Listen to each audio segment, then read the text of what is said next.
ಮೂಷಿಕವಾಹನ ಮೋದಹಸ್ತ ಸಾಂಬರಕರಣ ವಿಲಂಬಿತ ಸೂದ್ರ ವಾಮನ ರೂಪ ಮಹೇಶ್ವರಪುತ್ರ ವಿಘ್ನ ವಿನಾಯಕ ಪಾದ ನಮಸ್ತೆ.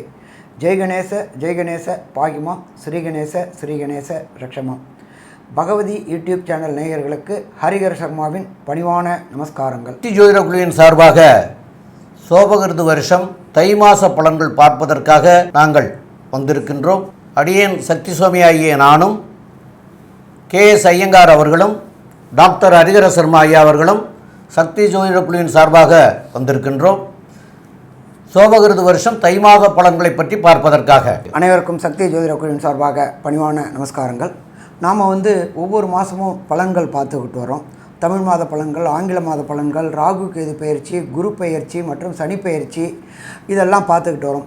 அதுபடி இந்த ட்ரிப்பு நாம் பார்க்க போகிறது தை மாத பயிற்சி. தை மாத பலன்கள் எப்படி இருக்குது அப்படின்னு பார்க்க போகிறோம். 1, தை மாதத்தில் என்னென்ன விசேஷங்கள் இருக்குது அப்படின்னு பார்க்க போகிறோம். 2, தை மாதத்தில் கோல்சாரத்தில் என்னென்ன கிரகங்கள் இருக்குது அப்படின்னு பார்க்க போகிறோம். 3, இப்போ பொறுத்தளவுக்கு நிகழும் மங்களகரமான சோபகிருது வருஷம் 15/1/2024 திங்கட்கிழமை தை மாதம் 1ஆம் தேதி பிறக்குது.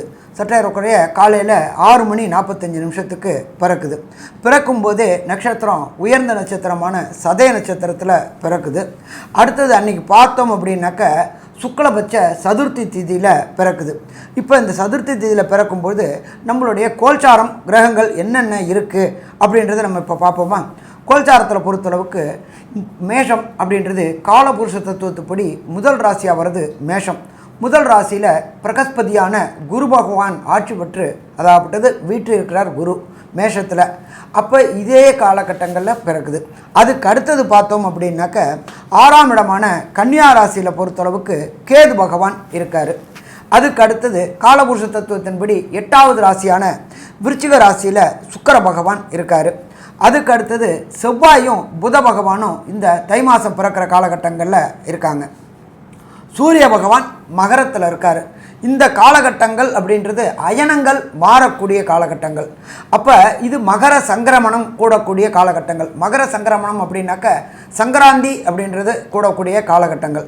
மார்கழியிலேருந்து தைக்கு வர்றது மகர சங்கிரமணம் அப்படிம்போம். உத்தராயணத்துலேருந்து தட்சிணாயணம் மாறக்கூடிய காலகட்டங்கள் அப்படின்றது ரொம்ப விசேஷமானது. இந்த காலகட்டங்கள் பாதங்களில் மார்கழி அப்படின்னாங்க. அதுக்கு அடுத்தது தை அப்படின்னாலே நம்மளை பொறுத்தளவுக்கு வரக்கூடியது மகர ஜோதி அப்படின்றது வரக்கூடியது. அடுத்தது பார்த்தோம் அப்படின்னாக்க சனி பகவான் வீட்டில் இருக்கிற இடம் அவருடைய சொந்த வீடான கும்பத்தில் வீட்டில் இருக்கார். அதுக்கு அடுத்தது காலபுருஷத்தின் 12ஆம் இடமான மீனத்தில் ராகு பகவான் ஆட்சி பெற்று இருக்கிறார். ஆட்சி பெற்றுனாக்க ராகு கேதுக்கு எப்போதுமே வீடு கிடையாது. அவர் எந்த வீட்டில் இருக்கிறாரோ அந்த வீட்டோட காரகத்துவத்தை எடுத்து செய்யக்கூடியவர் சாயா கிரகங்களான ராகு கேது பகவான்.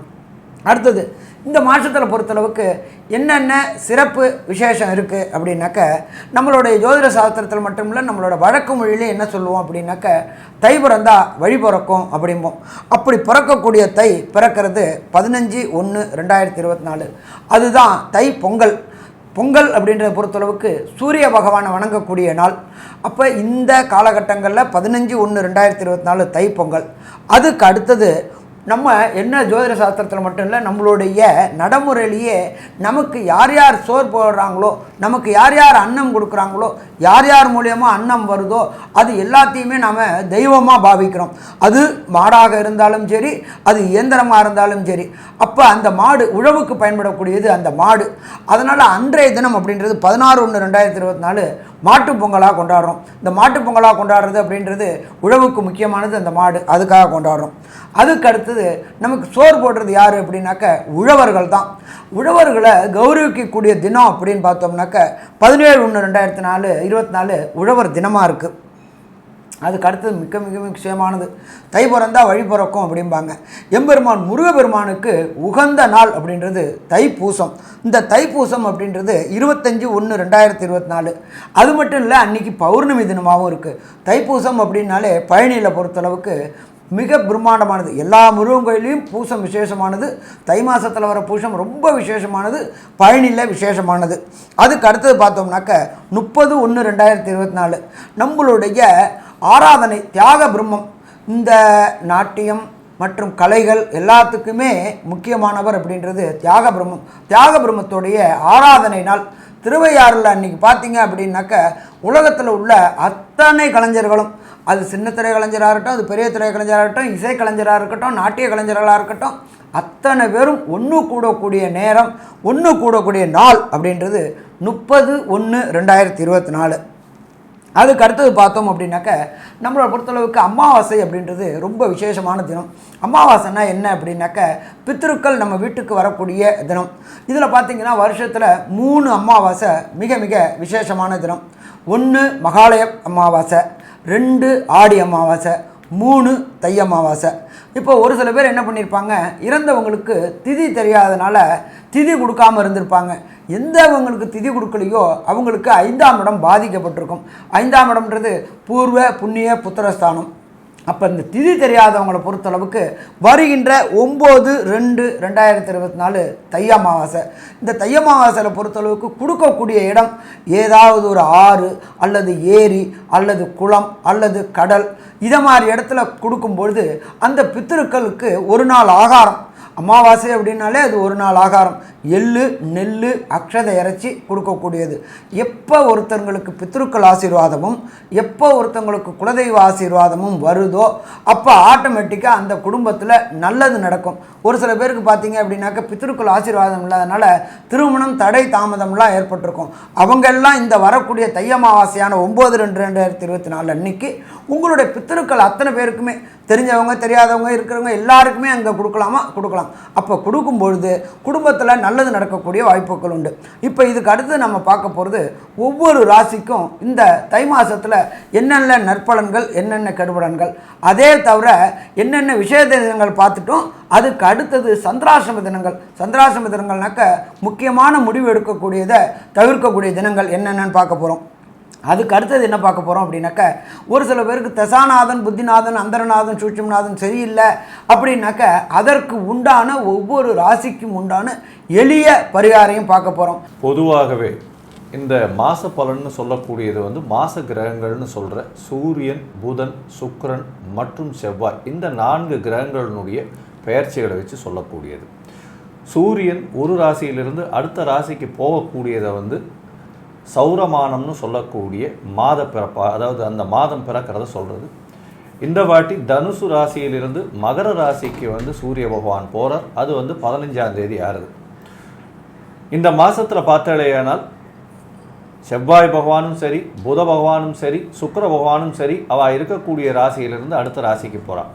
சுக்கிர பகவான் 19ஆம் தேதி, அதாவது 19/1/2024 அன்னைக்கு அவர் விருச்சிகத்திலிருந்து தனுசுக்கும், அதற்கு பிறகு 27/1/2024 அன்னைக்கு புத பகவான் அவர் தனுசிலிருந்து மகரத்திற்கும், செவ்வாய் பகவான் 4/2/2024 அன்னைக்கு தனுசிலிருந்து மகரத்திற்கும் போகிறார். அதனால் இதையும் கணக்கில் எடுத்துட்டு இந்த மாதத்தினுடைய பலனை ஒன்றா பார்க்கலாம். ரிஷபராசி நேயர்கள், இப்போது இந்த மாதம் உங்களுக்கு 9ஆம் இடத்துல சூரியனும், அதாவது ஒரு 19ஆம் தேதி அன்றைக்கே, 15ஆம் தேதி அன்றைக்கி மாதம் பிறக்குது தை மாதம். 19ஆம் தேதி அன்றைக்கே உங்களுக்கு 9ஆம் இடத்துக்கு போயிடுறாரு சுக்கிர பகவான். அப்போது 9ஆம் இடத்துல சூரியனும் சுக்கிர பகவானும் இருக்கிறதும் 10ஆம் இடத்துல சனி இருக்கிறதும் நல்ல யோகத்தை தரக்கூடிய வாய்ப்பாக இருக்கும். உடல்நிலையில் நல்ல திருப்திகரமான நிலை ஏற்படும். உத்தியோகம் அப்படின்னு பார்க்குற போது 10ஆம் இடத்துல சனி இருக்கார், 9ஆம் இடத்துல சூரியன் இருக்கார், 9ஆம் இடத்துல சுக்கிரன் இருக்கார். உங்களுடைய ராசிக்கு 12ஆம் இடத்தில் குரு இருந்து அவருடைய பார்வையில் அவருடைய வீட்டையே, அதாவது 8ஆம் வீட்டையும் பார்க்கிறார். அங்கே செவ்வாய் பகவான் இருக்கார். அந்த செவ்வாய் பகவானும் 4/2/2024 அன்னைக்கு அவரும் மகரத்திலே போய் உச்சமாகிறார். அதனால் தொழிலில் கஷ்டங்கள் ஏதாவது இருந்திருந்தால் கூட அதெல்லாம் இப்போ சரியாகக்கூடிய சூழ்நிலைகள் உங்களுக்கு வந்துட்டுருக்கிறது. ஆக இந்த மாதம் அதெல்லாம் சரியாகி நல்ல சூழ்நிலையை தரக்கூடிய சூழ்நிலைகள் உருவாகக்கூடிய காலமாக அமையக்கூடிய வாய்ப்புகள் மிக மிக அதிகம். 10ல் ராகு, 10ல் சனி, 11ல் ராகு, 12ல் குரு, இந்த மாதிரி கிரக அமைப்பு வெளிநாடு கூட போகிறதுக்கு வாய்ப்புகள், முயற்சி எடுக்கிறவங்க போகக்கூடிய வாய்ப்புகள்லாம் கிடைக்கும். மேற்கொண்டுள்ள விவரங்களை பற்றி நம்முடைய டாக்டர் ஹரிஹர சர்மா ஐயா அவங்க சொல்லுவாங்க. ஐயா நல்லா தெளிவாகவும் விளக்கமாகவும் விரிவாகவும் சொன்னீங்க. எப்போ ராசிநாதன் ராசியை பார்க்குறாரோ அப்போ வெற்றிக்கான முதல் படி. எப்போ சுயமுயற்சி கிடைக்கும் அப்படின்னாக்க ராசிநாதன் பார்க்கும்போது சுயமுயற்சி கிடைக்கும். அடுத்தது பார்த்தோம் அப்படின்னு சொன்னாக்கா இது ராசிநாதன் பார்க்கும்போது சுயமுயற்சி எதுக்காக? இதுவரை அடிமை வேலை பார்த்துக்கிட்டு இருந்தவங்க, அடுத்தவங்கள்ட்ட வேலை பார்த்துக்கிட்டு இருந்தவங்களுக்கு சுயமாக தொழில் தொடங்கக்கூடிய மாதம் அப்படின்னாக்க இந்த தை மாதம்னு சொல்லலாம். அதுக்கு அடுத்தது பார்த்தோம் அப்படின்னாக்க திருமணம் தடையும் தாமதமும் பட்டுட்டு இருந்தவங்களுக்கு. எதுக்காக இதை சொல்கிறோம் அப்படின்னாக்க திருமண ஸ்தானம் அப்படின்றது 7ஆம் இடம். 7ஆம் இடத்த அதிபதி செவ்வாய், அடுத்தது கலத்திர காரகன் சுக்கிரன். இவங்க 2 பேருமே 12ஆம் இடத்துல இருக்கிற பிரகஸ்பதியான குரு பகவான் பார்க்குறாரு. அப்போ இதுவரையிலும் திருமண தடையும் தாமதமும் ஏற்பட்டு இருந்த இளைஞர்களுக்கு இந்த காலகட்டங்களில் திருமணம் கைகூடக்கூடிய வாய்ப்புகள் உண்டு. எப்பொழுதுமே நம்ம என்ன சொல்லுவோம்? தை பிறந்தால் வழி பிறக்கும். அப்போ திருமணம் தடையும் தாமதம் ஏற்பட்டிருக்கவங்களுக்கு திருமண தடை தாமதம் விலகக்கூடிய வாய்ப்புகள் உண்டு. அதுக்கு அடுத்தது பார்த்தோம்னாக்க ரொம்ப நாளாக திருமணமாகி சந்தான பாக்கியம் என்ற வம்சம் இருந்து இல்லாமல் தேவையற்ற அசிங்கங்களையும் அவமானங்களையும் சந்திச்சுட்டு இருந்தவங்களுக்கு மணமகனுக்கோ மணமகளுக்கோ எத்தனை குழந்தைங்க உங்களுக்கு அப்படின்னு கேட்கும்போது ரொம்ப டெலிகேட்டான சூழ்நிலை வரும். என்னடா அது கல்யாணம் இத்தனை வருஷம் ஆகி போயிடுச்சு, குழந்தை பிறக்கலையே, எல்லோரும் நம்மளை இது பண்ணுறாங்களே அப்படின்றவங்களுக்கு இந்த காலகட்டங்களில் அதற்குண்டான வாய்ப்புகள் கிடைக்க வாய்ப்புகள் உண்டு. அப்போ இதுவரையிலும் சந்தான பாக்கியத்தில் உள்ள பிரச்சனைகள் வெளியாகிறதுக்கான வாய்ப்புகள் உண்டு. நம்மளோட ஜோதிட சாஸ்திரத்தில் என்ன சொல்லுவோம் அப்படின்னாக்க 9ஆம் இடம் அப்படின்றத பொறுத்தளவுக்கு மேற்கல்வி, உயர்கல்வி, ஹையர் எஜுகேஷன் அப்படிம்போம். அந்த ஹையர் எஜுகேஷன் ஸ்தானத்திலேயே 9ஆம் இடத்துல சூரிய பகவான் இருக்கார். சூரிய பகவான் இருக்கிறதோடு இல்லாமல் அங்கே கல்விக்கு ஸ்தான அதிபதியான புத பகவானும் போகிறார். அப்போ கல்வியில் பொறுத்தளவுக்கு மாணவர்களை பொறுத்தளவுக்கு ஐஐடி, ஜேஇஇ, நீட்டு, ஐஏஎஸ், ஐபிஎஸ், ஐஎஃப்எஸ் இதை மாதிரி காம்படிட்டிவ் எக்ஸாம் எழுதக்கூடிய மாணவர்கள், ரிஷபராசி மாணவர்களை பொறுத்தளவுக்கு அதற்கு உண்டான வாய்ப்பு கிடைக்கக்கூடிய மாதமாக இந்த மாதம் இருக்குமா? கண்டிப்பாக இந்த மாதம் இருக்கக்கூடிய வாய்ப்புகள் உண்டு. அதே போல் 9ஆம் இடம், 9ஆம் இடத்துல சூரியனும் சுக்கிரனும் புதனும் சேர்றாங்க. அடுத்தது பார்த்தா 8ஆம் இடத்துல சுக்கிர பகவான் செவ்வாயும் சேர்றாங்க. நீண்ட நாட்களாக லவ் அஃபையர் இருக்கக்கூடியவங்களுக்கு திருமணம் அந்த 8ஆம் இடத்தை பிரகஸ்பதியான குரு பகவான் பார்க்குறாரு. அதனால் அந்த திருமணம் தாய் தந்தையர் சம்மதத்தோடு நிறைவேறக்கூடிய வாய்ப்புகள் உண்டு. அப்போ இந்த காலகட்டங்களை பொறுத்தளவுக்கு எஜுகேஷன் நல்லா இருக்குமா? நல்லா இருக்கும், பயப்பட வேண்டிய தேவையில்லை. திருமண தடை விலகுமா? விலகும். சந்தான பாக்கியம் விலகுமா? விலகும். இதை தவிர அரசியல்வாதிகளுக்கும் கலைத்துறையினருக்கும் பொருளாதாரம் எப்படி இருக்கும், பதவி உயர்வு எப்படி இருக்கும் அப்படின்றத நம்மளோட அஸ்ட்ரோ கேஎஸ் ஐயங்கார் அவங்க சொல்லுவாங்க. ஐயா அற்புதமாக சொன்னீங்க. அதாவது இந்த மாதத்தில் பார்த்தாலேயானால் தை மாதத்தில் உங்களுடைய ராசிநாதன் ஒரு 4 நாளில் உங்களுடைய ராசிக்கு 8ஆம் இடத்துல போய் மறையிறதுனால என்ன ஆகும் அப்படின்னா உடல் நலத்தில் சற்று பாதிப்புகள் இருக்கக்கூடிய வாய்ப்பு உண்டு. இருந்தாலும் குருவின் பார்வையில் இருக்கிறதுனால ஒரு ஏற்றம் இருக்கும். ரொம்ப பெரிய பிரச்சனைகள் வரக்கூடிய வாய்ப்புகள் இல்லை. பரிவர்த்தனை யோகம் வருது 12-8, இது ரெண்டும் பரிவர்த்தனையாகிறது. 8ஆம் அதிபதியான குரு பகவானும் 12ஆம் அதிபதியான செவ்வாய் பகவானும் பரிவர்த்தனை யோகத்தில் இருக்கிறதுனால வெளிநாடு வெளியூர் போகக்கூடிய வாய்ப்பு, மறைந்து இருக்கக்கூடிய வாய்ப்புகள் மிகவும் அதிகம். மறைந்த இடத்திலிருந்து செல்வங்கள் வரக்கூடிய வாய்ப்பு, ஏன்னா ராசிநாதனும் 8ஆம் இடத்துல இருக்கிறதுனால மறைந்த இடத்திலிருந்து செல்வங்கள் வரக்கூடிய வாய்ப்புகள் உண்டு. இந்த share market, real estate business பண்ணுறவாளுக்கு பெரிய ஏற்றம் கிடைக்கும். ஷேர் மார்க்கெட்டை விட ரியல் எஸ்டேட் பிஸ்னஸ் பண்ணுறவாளுக்கு ரொம்ப பெரிய விசேஷம் கிடைக்கக்கூடிய காலகட்டமாக இருக்கும். 11ஆம் இடத்தில் இருக்கக்கூடிய ராகு பகவான் உங்களுக்கு கடல் கடந்து போகக்கூடிய ஆப்பர்ச்சுனிட்டியை கொடுப்பார். இதை தவிர பார்த்தாலேயானால் கடல் வாணிபங்கள், இம்போர்ட் எக்ஸ்போர்ட் வியாபாரம் பண்ணுறவா, இந்த மாதிரியான விஷயங்கள் இருக்கிறவாளுக்கு பெரிய ஏற்றம் கிடைக்கும். கலைத்துறை அப்படி எடுத்துட்டோமே ஆனால் இந்த மாதத்தில் தொழிலில் பெரிய அபிவிருத்தி இருக்குது. ஏன்னா 10ஆம் இடத்தில் இருக்கக்கூடிய சனி பகவான் பெரிய ஏற்றத்தை கொடுப்பார். அதாவது ஃப்ரண்ட் ஸ்க்ரீனில் இருக்கிற நடிகர் நடிகையை கூட பிஹைண்ட் த ஸ்க்ரீனில் இருக்கக்கூடிய ஒர்க்கர்ஸுக்கு பெரிய ஏற்றம் இருக்கக்கூடிய காலகட்டம். ஒர்க்கர்ஸ்னால் யார் அப்படின்னா இந்த ஆர்ட் டைரக்டர்ஸு, அதை தவிர இந்த ஸ்டேஜ் கேமராமேன்ஸு, அதுக்கப்புறம் டான்ஸ் டைரக்டர், இவங்களுக்கெல்லாம் பார்த்தாலேயானால் இந்த சனி பகவான் 10ஆம் இடத்துல இருக்கிறதன் மூலியமாக அதிகமான ஆட்களை கொடுத்து அதிகமான ஒரு வேலைகளை கொடுக்கக்கூடிய காலகட்டமாக இருக்கும். இருந்தாலும் சிறு சிறு பிரச்சனைகள் உங்களுக்கு கீழே ஒர்க் பண்ணுறவங்க மூலம் வந்தே தீரும்.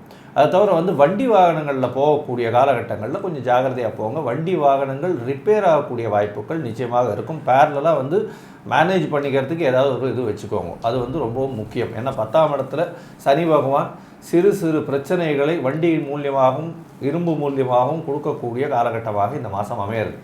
பொதுவாக பார்த்தேலையானால் இந்த அரசியல் செல்வாக்கு அப்படின்னு பார்க்கும்பொழுது 8ஆம் இடத்தில் இருக்கக்கூடிய சுக்கிர பகவானும் சரி, அவரை குரு பார்க்கறதுனாலையும் 8ஆம் அதிபதியே 8ஆம் இடத்தை பார்க்கறதுனாலையும் 9ஆம் இடத்தில் வந்து சூரியன் இருக்கிறதுனாலையும் மறைந்து இருக்கக்கூடிய அரசியல் தலைவர்கள், அதாவது ஒருத்தர் முன்னுக்கு நின்று அரசியல் செல்வாக்கை பெறக்கூடிய வாய்ப்புகள் கம்மி, பின்னால் இருந்து செயல்படுத்தக்கூடியவர்கள் மிகவும் அதிகமாக அந்த ஒரு பெரிய ஏற்றம் கிடைக்கக்கூடிய காலகட்டம். அதாவது இந்த பொலிட்டிக்கல் பிளானர்ஸ்னு சொல்லுவாங்க, இல்லைன்னா பொலிட்டிக்கல் அனலிஸ்ட்னு சொல்லுவாங்க. இவங்களுக்கெல்லாம் வந்து ஒரு பெரிய ஏற்றம் மாற்றம் இருக்கக்கூடிய காலகட்டமாக இந்த தை மாதம் அமையிறது.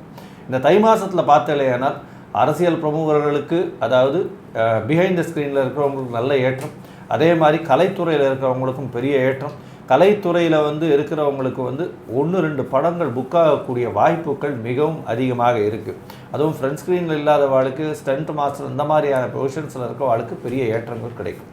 இந்த மாதம் மொத்தமே வந்து பார்த்தலையானால் இந்த ரிஷபராசிக்காரர்களுக்கு பெரிய ஏற்றமான காலம். இந்த காலகட்டத்தில் சில விஷயங்களை தவிர்க்கிறது, சில நாட்களை தவிர்க்கிறது ரொம்ப முக்கியம்.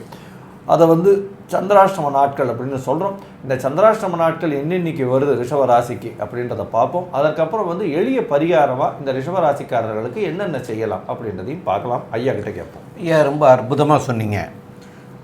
ரிஷபராசிக்காரர்களுக்கு வந்து சந்திராஷ்டம தினம் அப்படின்னு சொல்லக்கூடியது வந்து 6/2/2024, 7/2/2024, அதாவது செவ்வாய்க்கிழமையும் புதன்கிழமையுமா வருது. இந்த நாட்களில் வந்து புதிதாக எதுவும் செய்யணும்னு நினச்சிங்கன்னா அதுகளை செய்ய வேண்டாம். அதை வேறு தேதிகளுக்கு மாற்றி பண்ணிக்கிறது நல்லது. வெளியூர் வெளிநாடு பயணம் வச்சுருந்தா கூட அதை வந்து தேதியை மாற்றிக்கிறது நல்லது. போக முடியாத சூழ்நிலைக்கு ஒரு பால் அருந்திட்டு அதுக்கப்புறமா கிளம்புங்க. அது வந்து சாஸ்திரத்துக்காக சொல்கிறோம், ஆனால் மாற்றிக்கிறது தான் நல்லது. இந்த 2 நாட்களை புதிய முயற்சிகளையும் வெளியூர் வெளிநாடு பயணங்களையும் வெளியூர் பயணங்களையும் தவிர்க்கிறது மிக மிக நல்லது. இந்த மாதம் இந்த ரிஷபராசிக்காரர்களுக்கு மகாலட்சுமியை வெள்ளிக்கிழமை தோறும், இந்த வரக்கூடிய வெள்ளிக்கிழமை தோறும், இந்த தை மாதத்தில் வரக்கூடிய வெள்ளிக்கிழமை தோறும் மகாலட்சுமிக்கு தீபம் ஏற்றி வழிபடுவது சால சிறந்ததாக இருக்கும். உங்களுக்கு அருகாமையில் மகாலட்சுமி இல்லைன்னு சொன்னால் துர்க்கை அம்மனையும் வெள்ளிக்கிழமை அன்னைக்கு போய் வழிபடலாம். இதை இந்த மாதம் பண்ணிக்கிற வேண்டியது.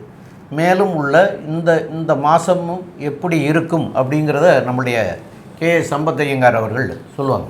ஐயா, அற்புதமாக சொன்னீங்க. இந்த மாதம் ரிஷபராசிக்காரர்களுக்கு பொதுவாக பார்த்தாலேயால் நல்ல ஒரு ஏற்றமான காலம். உடல் நலத்தில் கவனம் தேவை. இருந்தாலும் குரு பார்க்கறதுனால பெரிய பிரச்சனைகள் வருவதற்கு வாய்ப்புகள் இல்லை. பணத்திற்கு தட்டுப்பாடு இருக்காது. குருவின் பார்வையில் சுக்கிர பகவான் இருக்கிறது ரொம்பவும் நல்லது. ரியல் எஸ்டேட் பிஸ்னஸ் பண்ணுறவாளுக்கு பெரிய ஏற்றம். அரசியல் பிரமுகர்கள் பிஹைண்ட் த ஸ்க்ரீன் ஒர்க் பண்ணுறவாளுக்கு பெரிய ஏற்றம் கிடைக்கும்.